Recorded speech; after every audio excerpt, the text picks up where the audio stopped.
যখন আমার স্ত্রীর ডেলিভারি হবে, বাচ্চা হবে, ঠিক ওই মুহূর্তে শূন্য পকেটে আমি যে হসপিটালে গিয়েছিলাম, আমার কাছে হসপিটালে যাওয়ার মতন আমার পকেটে টাকা ছিল না, ভাড়া ছিল না, রিক্সার ভাড়া। মনে হয়েছে যে আসলে 2 দিনে একবেলা ভাত খেয়েছি। সিন করে কোনো রিপ্লাই দেয়নি। আমি প্রায় 10-20টার মতন মেসেজ দিয়েছি, কিন্তু কোনো রিপ্লাই পাইনি। অথচ ওই মানুষটা মাসে লাখ টাকাও ইনকাম করে। পানি দিয়ে পান্তা ভাত খেয়েছিলাম। একটা জিনিস দেখবেন, যে সম্পর্কে টাকার লেনদেন আছে কিংবা স্বার্থের লেনদেন আছে, দেখবেন এই সম্পর্ক অচিরেই শেষ হয়ে যায়, এটা বেশি দিন টিকে না। যে মানুষগুলো আপনার টাকার জন্য, তাদের স্বার্থ আদায় করার জন্য আপনার সাথে সম্পর্ক করেছে, ঠিক যখনই আপনার কাছ থেকে তাদের সুযোগ সুবিধা বা তাদের প্রয়োজনটা শেষ হয়ে যাবে, ঠিক তখনই দেখবেন এই মানুষগুলোর চেহারা অন্যরকম একটা আকার ধারণ করেছে। তাদের আর আপনি সেই পরিচিত রূপটা আপনি দেখতে পারবেন না, এবং সেই সাথে তাদের কথা বলার একটা ধরন আছে, সেটাও পাল্টে যাবে। এটা আমি আমার বাস্তব অভিজ্ঞতা থেকে বলছি। আজকে আমার প্রবাসের 5 বছর পূর্ণ হলো। তো আজকে অনেক কষ্ট করে, অনেক সংগ্রাম করে বা অনেক কষ্টের ফেলে আসা দিনগুলো আজকে আমাকে স্মরণ করিয়ে দিচ্ছে সেই সকল মুহূর্তগুলো, সেই সকল পরিচিত মুখগুলো, যেগুলো আসলে চোখের সামনে ভাসে।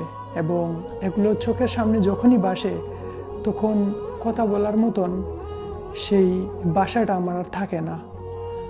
আমি যখনই প্রবাসে আসার কথা বলছি, আমার খুব কাছের যে মানুষগুলো ছিল, যাদের সাথে আসলে খুব আমার শৈশব কৈশোর পার করেছি একই গ্রামে, আমার খুব কাছের মানুষ বলতে পারেন, যাদের সাথে সবসময় উঠা বসা, বাজারে চলাফেরা করা, আড্ডা দেয়া, ঘোরাঘুরি, হ্যাঁ, মাত্র 5,000 টাকা চেয়েছিলাম আমার ক্লাসমেট। আমি তাদের নাম মেনশন করছি না, তারা আমার লিস্টে আছে ফেসবুকের। সো এই মানুষগুলো না, আমি খুব কঠিন সময়ে আমি তাদেরকে বলেছিলাম যে আমাকে বন্ধু 5,000 টাকা দেওয়া যাবে, আমি তোমাকে দুবাইতে যাওয়ার পরে আমি তোমার টাকাগুলো পরিশোধ করে দেব। ওই মানুষগুলো আমাকে কি বলেছিল জানেন? ওই মানুষগুলো আমাকে বলেছিল, না বন্ধু, আমি তো আগামী মাসে আমি বিয়ে করতে যাব, আমার টাকার প্রয়োজন, আমি দিতে পারতেছি না।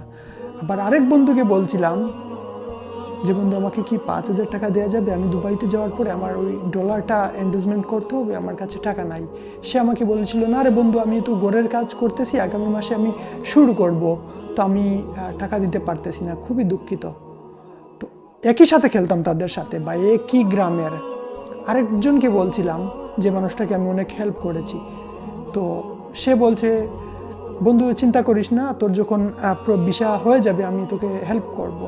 যখন ভিসা হয়ে গেল, ফ্লাইটের 2-4 দিন আগে ওই মানুষটাকে বললাম, বন্ধু কি রে, ফোন ধর, কি টাকা দিবি কি না।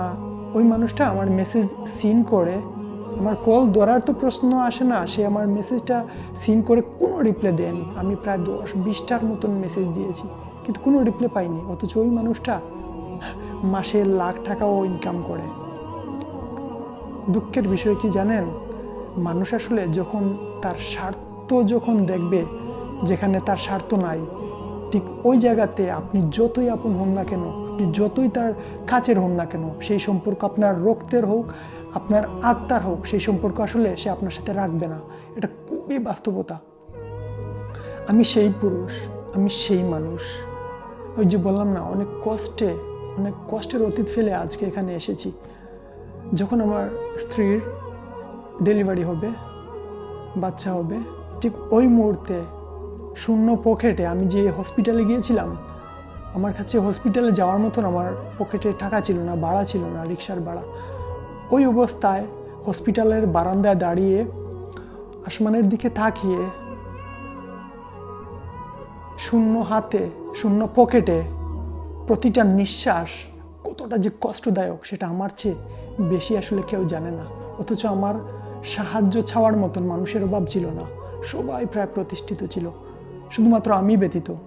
আমার আশেপাশে যেই মানুষগুলো ছিল সবাই আসলে এস্টাবলিশড ছিল। আমি কারো কাছে আমি কোনো সাহায্য চাইনি। এমনও অনেক মানুষ আছে যারা ভালো ভালো অবস্থানে আছে, ইউরোপ, আমেরিকাতে। ওই যে যাদের কথা বললাম, মাত্র 5,000 টাকা চেয়েছিলাম, কিন্তু সেই টাকাটাও পাইনি তাদের কাছ থেকে।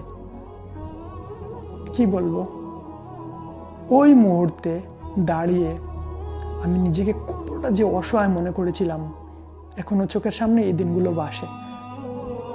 কিন্তু আজকে কখনো এমনও হয় যে ওই মানুষগুলোকে আমি চিনি না, কিন্তু খুব কষ্টের সাথে বলতে হচ্ছে আজকে কিছু মানুষ কখনো তাদেরকে আমি দেখিই নাই, তাদের সাথে কখনো চলাফেরাও করি নাই, হয়তো পাশের গ্রামের কিংবা অপরিচিত কেউ ফ্রেন্ড লিস্টের, দীর্ঘদিন যাবৎ ফ্রেন্ড লিস্টে আছে, এমনভাবে আসলে মেসেজ দিয়ে মনে করে যে আসলে তারা আমার কাছে টাকাটা পায়, ভাই আমাকে একটুটা 2000 টাকা দিয়ে হেল্প করুন, এটা আমার বিকাশ নাম্বার। তো কেউ বলে ভাই আমি কি বলবো অনেক দিন যাবৎ কষ্টে আছি, আমাকে কিছু টাকা দিয়ে সাহায্য করবেন, এই আমার বিকাশ নাম্বার। তো খুব খারাপ লাগে, ভাবতে অবাক লাগে যে আসলে আমি কত কঠিন সময় পার করে এসেছি। এমনও হয়েছে যে আসলে 2 দিনে একবেলা ভাত খেয়েছি। ওই যে বললাম আশেপাশের সবার কাছে টাকা ছিল, কিন্তু কারো কাছে টাকা চাই নাই। আমি যখন করোনা হয়েছিল আমার রুমমেট সবাই আমাকে ফেলে চলে গিয়েছিল। ঠিক ওই সময়টাতে আমি পানি দিয়ে পান্তা ভাত খেয়েছিলাম। রান্না করার মতো কেউ ছিল না, বোয়া ছিল না, ঘরের খরচ ছিল না। আমি সবগুলো আসলে নিজের সাথেই, এগুলো নিজের একদম কি বলবো, নিজের কাছে জমা রেখেছি, কাউকে বলি নাই এই কষ্টগুলো। বললে আসলে অনেকে সাহায্য করতো, আমি তো ফেসবুকে বলতে পারতাম আমাকে কেউ সাহায্য করুন। আমার তো পরিচিত মানুষের অভাব ছিল না, তারপরও আমি আসলে কাউকে বলিনি। অথচ ওই মানুষগুলো আসলে দেখবেন আপনার সাথে সম্পর্ক রাখতেছে বা আপনার সাথে যোগাযোগ করার চেষ্টা করতেছে তাদের স্বার্থ আদায়ের জন্য। কিন্তু আজ ওই মানুষগুলো আসলে ভাবে যে প্রবাসে যে মানুষটা থাকে ওইখানে মনে হয় আমরা আসলে টাকার গাছের নিচে বসবাস করি। টাকার গাছের, আমরা যদি গাছের নিচে যাই তাহলে আসলে টাকা আমরা কুড়ে নিতে পারি। তাদের চিন্তা ভাবনা আসলে এইরকম। কেউ দেখে না যে আসলে -10 ডিগ্রিতে 5 ডিগ্রিতে আপনি কাজ করতেছেন, হ্যাঁ, সেটা আপনার কেউ দেখবে না।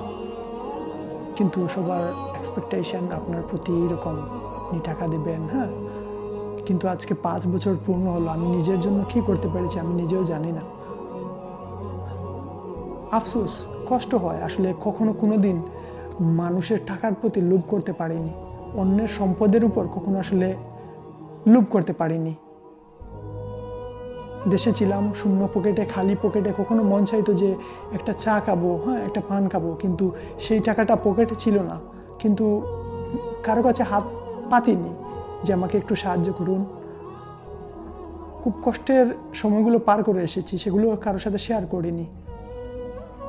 কিন্তু আজ মানুষগুলো আসলে কি বলবো, বলার মতন ভাষা নাই।